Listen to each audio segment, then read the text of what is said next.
award recipient is Susan Crawford. A former law partner, Professor Crawford went on to co-lead the FCC transition between the administrations of Presidents George W. Bush and President Barack Obama, and later served as special assistant to President Obama for science, technology, and innovation policy. In 2013, she was named as one of the top 100 global thinkers by Fast Company magazine. That same year, she was named by Time magazine as one of 40 influential minds in tech. She currently serves as John A. Reilly Clinical Professor of Law, Emeritus at Harvard Law School. We honor her today for her book, Charleston, Race, Water, and the Coming Storm. This book tells the story of a South Carolina city where denial, boosterism, widespread development, and public complacency about racial issues compound. A city which, like our country, has no plan to protect the most vulnerable from the coming peril of rising sea levels.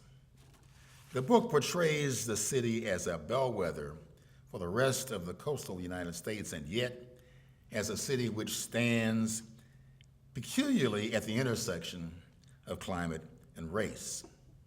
We are pleased to present a Lillian Smith Book Award for 2024 to Professor Crawford for her provocative telling of a story which needed to be told.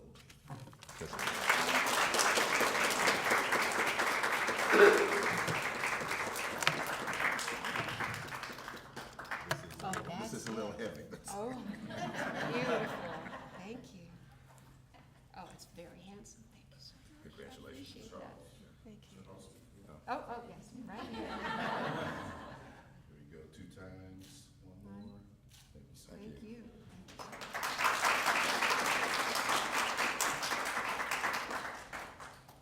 I'm very touched and moved to be here. Thank you to the Southern Regional Council, to its many institutional partners.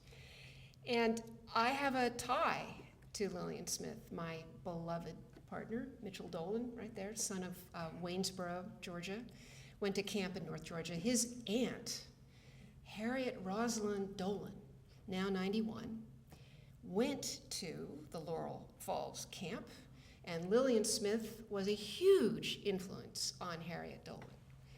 And she talks of her passionately to this day. She was 12 years old, 1944, made a big impact on her life. And I have been in the presence of Harriet Dolan, and Harriet Dolan has been in the presence of Lillian Smith. So by the transitive property, I feel quite connected and very touched, really touched to be here today. In my capacity as a Harvard professor, I sometimes talk to alumni about rising sea levels, and some guy in the middle of the audience raised his hand the last time I talked and said, you know, the waters have gone up and down before, and he sort of folded his arms. And I said, you're right, they have, but this time it's different. It's truly different. I want to tell you about Doggerland. Where there's a place called the North Sea now between the Netherlands and Britain. That used to be land 20,000 years ago. And there were rolling hills, there were probably fish and birds, and lots of humans lived there, and they had a rich and interesting life. And then about 10,000 years ago, the waters started to rise. And the trees were swamped, and the ground became muddy, and they had to walk away. We know that they were sociable people because they built houses on the east coast of England that were large and roomy, had lots of room for friends. They weren't just wandering across some land bridge. They cared about their people, and they had had to make a dramatic, life-changing choice to move. So that time, the waters rose. Well, 10,000 years ago, our climate began to stabilize, and everything we take for granted, everything, rule of law, institutions, banking, economies, places for people to live, have depended for the last several thousand years on a stable climate. And we're leaving that climate, and we're leaving it extremely quickly.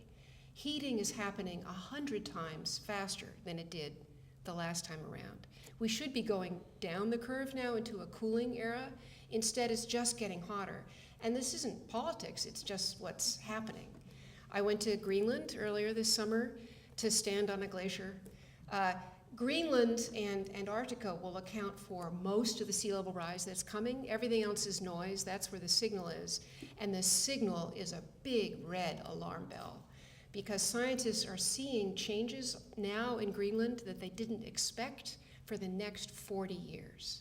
So we're way ahead of the curve. Things are going very, very quickly.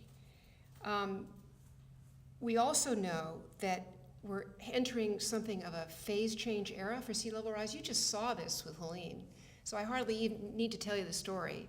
You saw cars floating in Buckhead and, you know, exponential rainfall. Well, that rainfall was 50% greater because of climate change than it would have been in the absence of what has happened to the globe over the last 100 years. My grandfather's grandfather remembered a time before there were matches. That's not that long ago. Just as Lillian Smith is not that far from us, the era before this started happening is not that far away. And we know that there'll be a big phase change in 2050. Scientists tell us where big pulses of water will arrive.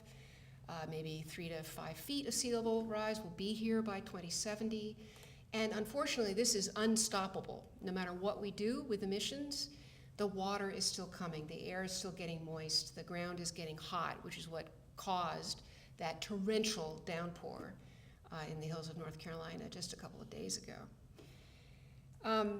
So we know it's coming. We know it's coming quickly. And now I want to switch your attention from Doggerland, which is a real place, to Charleston, another real place. Tourists arrive in Charleston, they're greeted by a giant sign, and there are 8 million tourists a year. And that sign says, "Welcome to the #1 city in America." Talk about boosterism, extraordinary pride. And the tourists are mostly white, and they're mostly there for some vague experience of moonlight and magnolias and food. It's unclear, bachelorette parties. And what do they notice? They're whisked above the places where people actually live on their trip from the airport into the city, if you've ever experienced this. It's just a very high freeway that goes right to the historic peninsula. They might notice, if they looked around, that there'd been a lot of growth, a lot of building, a lot of cranes there on that historic peninsula. But they wouldn't see what lies beneath that actually the Charleston we see today is a place of explosive gentrification and growth, extraordinary development, especially in the last 30 years. And they definitely wouldn't see what lies below, which is a sandy, marshy area, which from the first should not have been built on. The very first people who arrived there, bringing with them enslaved people from Africa, were begged by their investors to move 30 miles inland where it would be safer. And they liked this sandy point, so they stayed there. And they forced enslaved people to dump trash over the sand and the muck and build additional land. And ever since then, Charleston has been growing and growing and growing, and tourists don't see that softness underneath, and they really are not aware of the many layered racial history of Charleston. Obviously a central point for the slave trade, the domestic slave trade in the United States. The city of Charleston beat enslaved people on behalf of their masters. The city of Charleston was also the place where about 40% of enslaved people who first arrived in America first stepped foot. And of course, the center of plantation culture for a very long time. These two narratives of explosive growth and odd and destructive racial behavior are combining right now in the city of Charleston. And especially during the mayoral term of Mayor Joe Reilly, who was mayor there from 1975 to 2015. He annexed enormous amounts of territory. He needed it for property tax, but the houses that were built there are sitting on top of swamp and marshes. And he wasn't checking the developer's homework very carefully because he needed additional growth, he felt, in order to protect the crown jewel, the peninsula, and develop it. So it becomes a cultural hotspot, Spoleto, great restaurants, all of that.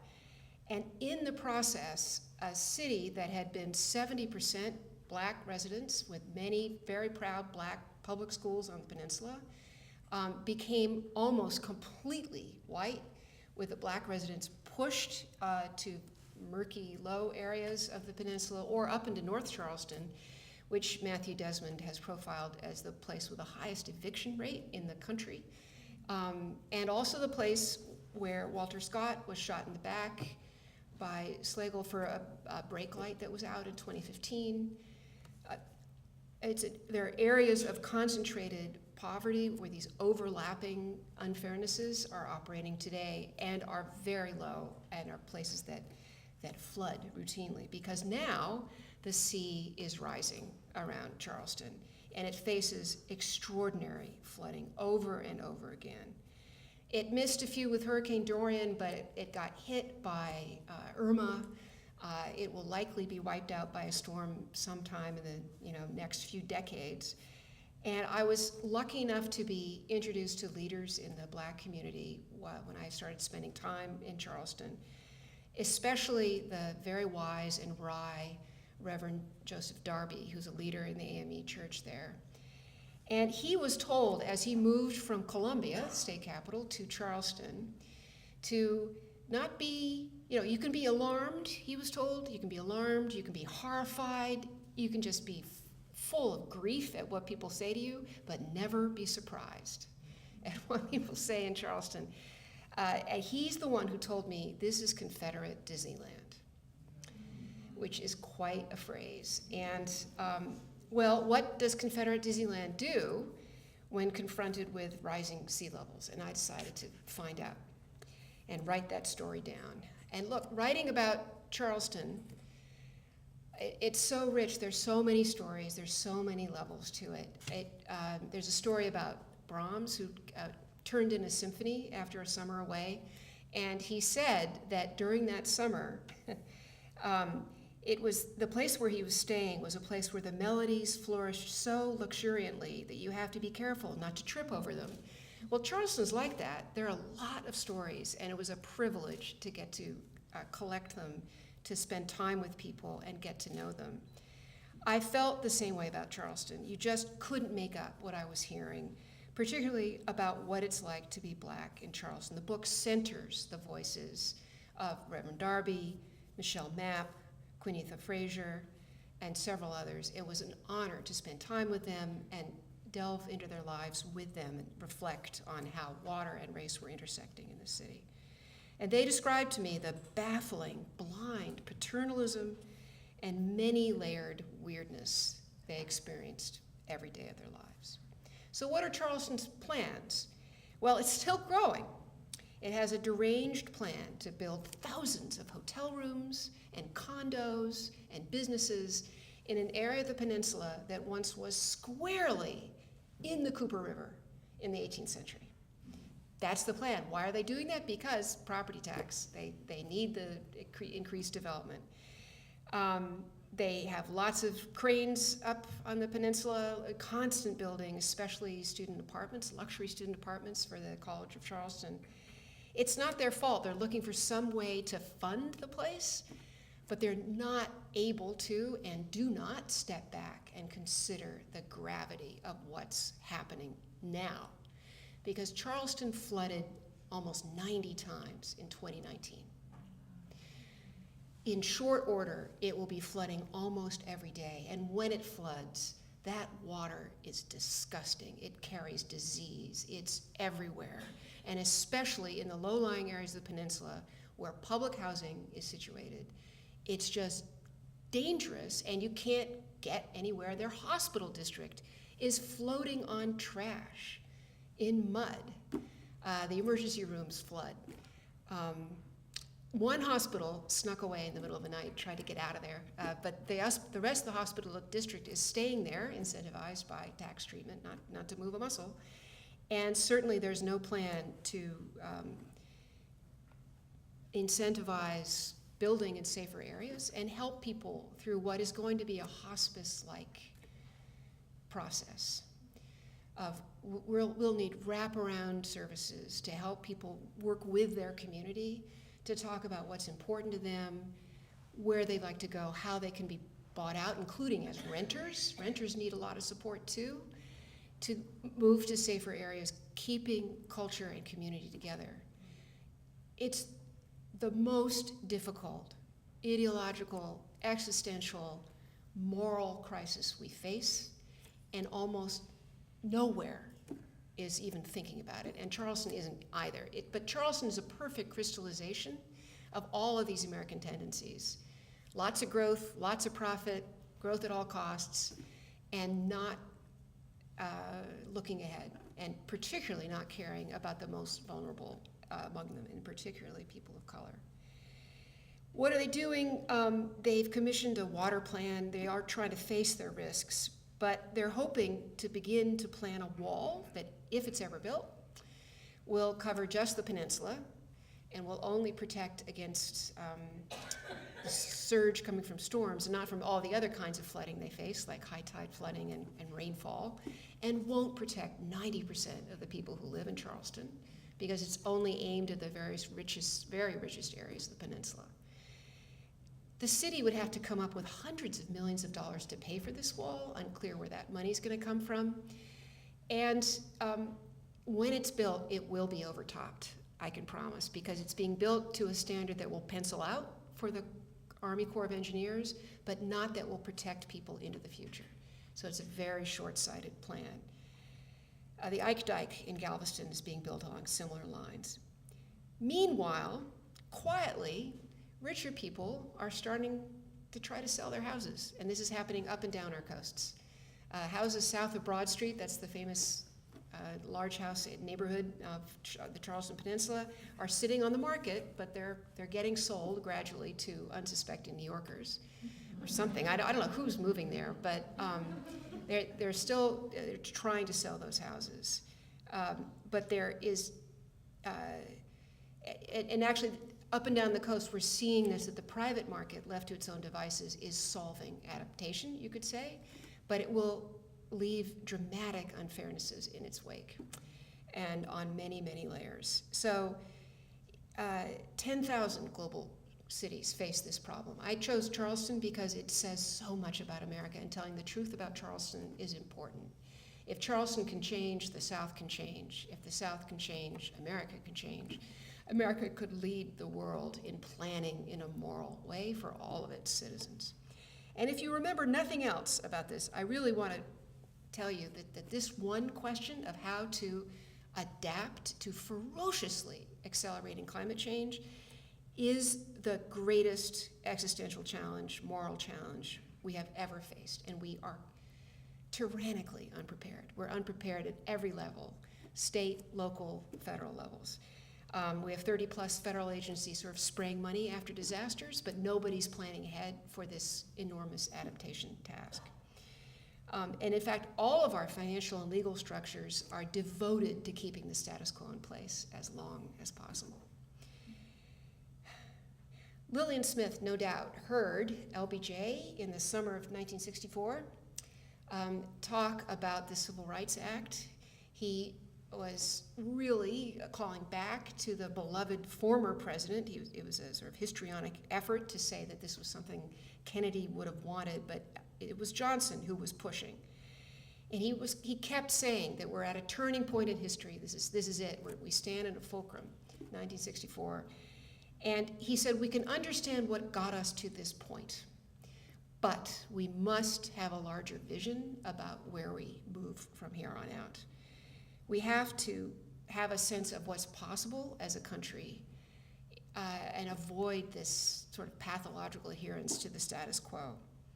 Because unless we act otherwise to assist, incentivize, hospice, aid people through this ongoing tumultuous transition, we will be casting millions of our brothers and sisters into misery without any kind of safety net.